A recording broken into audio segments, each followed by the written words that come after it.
This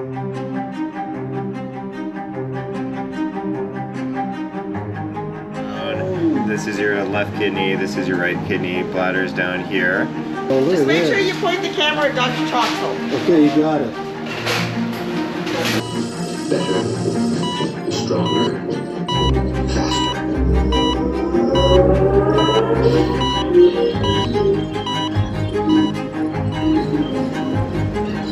All right.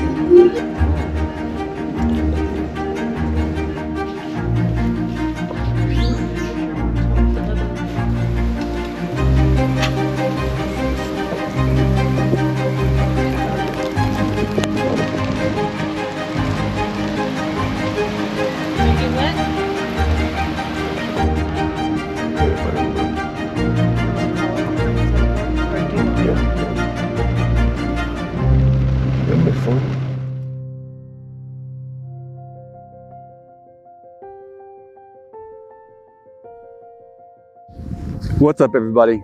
Today is day 10 after surgery. 10 days ago, I had my prostate removed at Kaiser here in Folsom. And I made a short video about that. And I want to start this video out by doing one thing, and that is just saying thank you, thank you, thank you so much for all of the well wishes, all the text messages, all the emails, all the phone calls, and all the people from all the different chapters of my life reaching out and letting me know that how much they cared and that they were pulling for me. And thank you to each and every one of you. I felt it, and it meant the world to me. I read each and every word, and thank you so very much. It was unbelievable, hugely supportive, and hugely helpful in getting through this experience. So that being said, I want to tell everybody exactly what's gone on. The background is about a year ago, I went to the emergency room with what's called deep vein thrombosis. I had a blood clot in my left leg. The reason for that, I learned a new word, and that word is idiosyncratic. The docs said they have no idea why that happened. But that being said, during that process, one of the tests that they ran was my PSA test, and those numbers came back as elevated, and they were my doctor recommended a biopsy. At the time, I was on blood thinners for the blood clot, so we didn't do the biopsy until a little bit later. Fast forward to last November, we did the biopsy, and 7 of the 12 samples came back as cancer positive. So that being said, that meant that I had already blown through the first couple of treatment options that were less invasive than the either radiation or surgery, leaving me those latter 2 options to choose from. And anybody that knows me knows that I don't do things halfway, and so I went straight for the surgery. And I don't regret that decision whatsoever. It's very strange how quick it happened. It was only a matter of 8 weeks between when in December, just before Christmas, I got the diagnosis, and then in early January, I got a full body CT scan to see if the cancer had spread to different parts of my body, and knock on wood, it doesn't seem to have done that. We didn't get any sign of that. And then in, let's see, that would be all through January, and then the end of February, I had the surgery, and so now it's over. The surgery went great. It was difficult. The very first day after.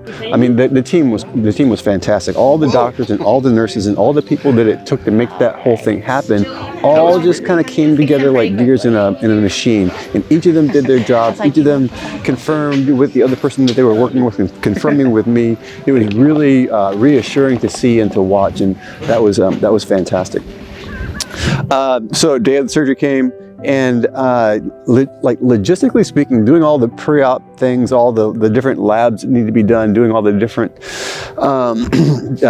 pharmacy visits and all the different visits to different docs, a handful of different doctors that specialize in their particular part of this.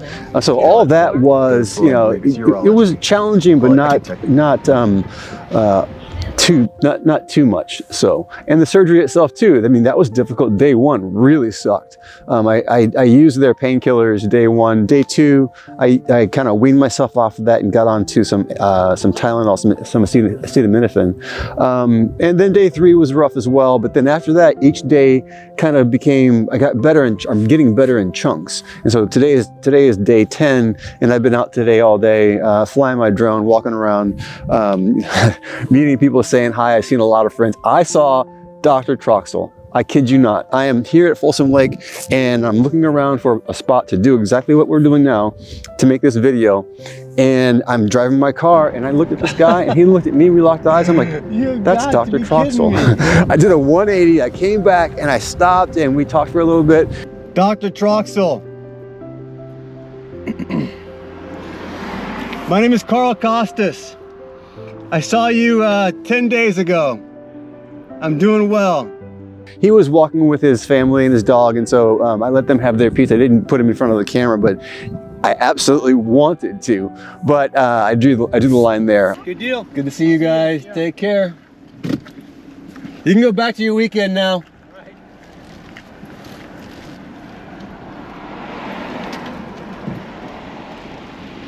So, so this is day 10, and I'm feeling great. I'm feeling really good. Here's the other side of that. The final pathology report came back, and Dr. Troxel called, and he and I talked about it. And there is a section that is less than 1 millimeter that's still there, and it's inconclusive as to whether it's cancerous or not at this point. Dr. Troxel was not overly concerned about that, and said that that's something that does happen. And I imagine any kind of thing that you do where you're working in an environment where the margin of error is less than 1 millimeter, and you're pulling all that stuff out there, none of that surprises me. So I think that also just has to be said, just as a cover your ass kind of thing, is what I'm guessing. And so he's not overly concerned about it. I'm not overly concerned about it. We are going to be on a regimen of testing my PSA levels on a very strict basis. And so what's going to happen is it's going to be, in a perfect world, it's going to be 0, 0, 0, 0, 0 all the way through. If, knock on wood, somewhere down the road we get some indication there's something else is going on, then we'll make some decisions at that point. I'm not too worried about that here now. So I just want to put that out there. What that means for me is, like, if you look back at like the physical part of the actual surgery, challenging, not fun. Don't recommend it.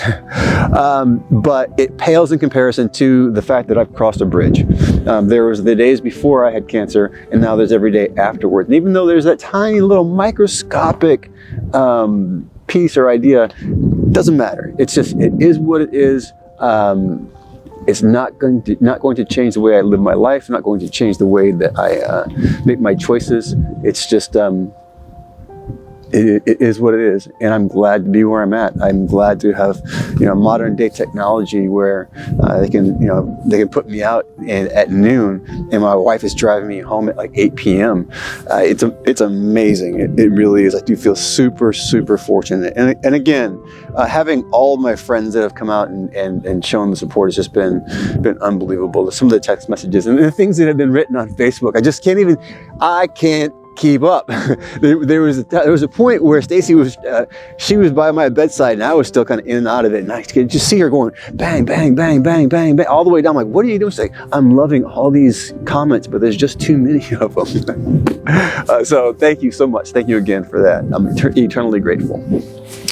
Also, that being said, I got one of my friends that reached out was Bruce Graham. Bruce Graham is one of my pilot buddies, and he's a retired airline pilot, just a rock star, an international rock star. He flies bush planes in the backcountry, and Bruce is a 2-time organ donor. Bruce saw that someone needed a kidney, and he just gave them one of his.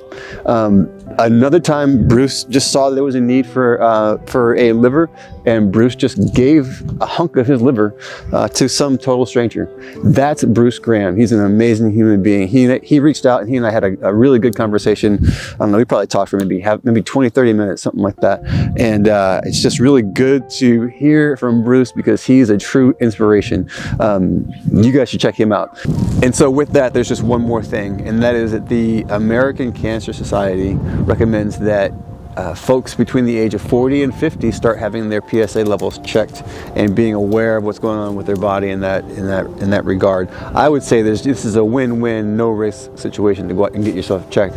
You know, if you're 40 years old, 45 years old, you really should be aware of what's going on with your PSA numbers and going out and having a conversation about that with your doctors, like I did.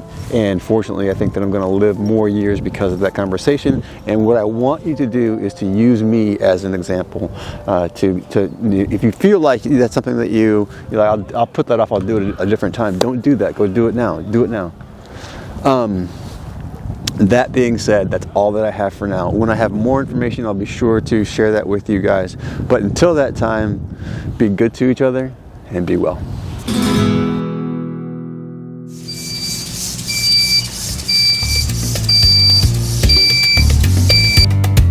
Sounds good. And your dad too. Maybe him. All right. All right, Jose. Love you guys. Love you, man. Be good. Adios. Bye-bye.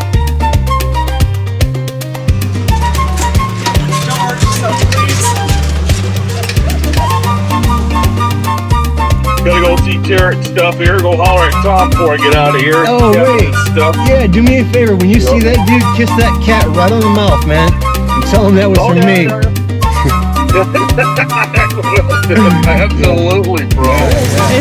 He had a surgery on Thursday, so it's been a very quick turnaround. Man, that's what's up. You know how I roll, man. That's my jam, dude.